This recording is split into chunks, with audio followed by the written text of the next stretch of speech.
குட்டீஸ் and friends எல்லாரும் எப்படி இருக்கீங்க?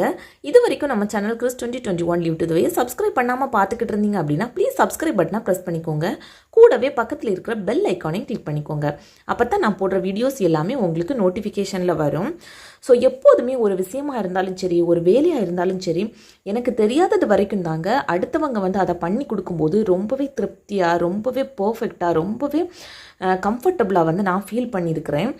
ஒன்ஸ் வந்து அதை வந்து தெரிஞ்சுக்கிட்டேன் அப்படின்னா அடுத்தவங்க வந்து எந்த அளவுக்கு பர்ஃபெக்டாக எவ்வளவு சூப்பராக பண்ணி கொடுத்தாலும் அதில் வந்து எனக்கு எந்த ஒரு திருப்தியுமே இல்லை. இதை மாதிரி நீங்கள் ஃபீல் பண்ணியிருந்தீங்க அப்படின்னா உங்களோட எக்ஸ்பீரியன்ஸை வந்து கமெண்டில் சொல்லுங்கள். அதை மாதிரி தாங்க இந்த ஸ்டிச்சிங் கூட ஃபஸ்ட்டு வந்து எனக்கு வந்து ஸ்டிச்சிங் வந்து சுத்தமாக தெரியவே செய்யாது. எல்லா ப்ளவுஸாக இருந்தாலும் சரி, சுடியாக இருந்தாலும் சரி, வெளியில் தான் கொடுத்து வந்து ஸ்டிச் பண்ணி வாங்கிப்பேன். இதுதான் இப்படி தான் இருக்கும் அப்படிங்கிற ஒரு மைண்ட் செட்டில் வந்து நானும் சூப்பராக வியர் பண்ணிட்டு போவேன். அதுக்கப்புறமா எனக்கு வந்து இந்த ஸ்டிச்சிங் வந்து தெரிஞ்சதுக்கு அப்புறமா ஏதாவது ஒரு சிச்சுவேஷனில் வந்து வெளியில் வந்து கொடுத்து ஸ்டிச் பண்ணி வாங்கிக்கிட்டாலும் நமக்கு தான் இப்போ வந்து ஸ்டிச் பண்ணுறதுக்கு தெரியும்ல.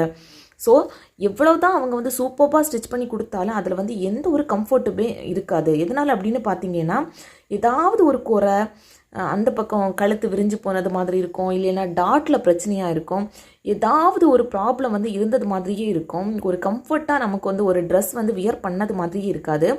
அதே இது நம்மளோட கையால் கட் பண்ணி நம்மளே ஸ்டிச் பண்ணி போடும்போது சூப்பராக பர்ஃபெக்டாக இருந்தது மாதிரி இருக்கும். மைண்டுக்கும் ஒரு ரிலாக்ஸாக, ஒரு கம்பீரமாக நாமளும் நடந்து போனது மாதிரியான ஒரு ஃபீல் வந்து இருக்கும்.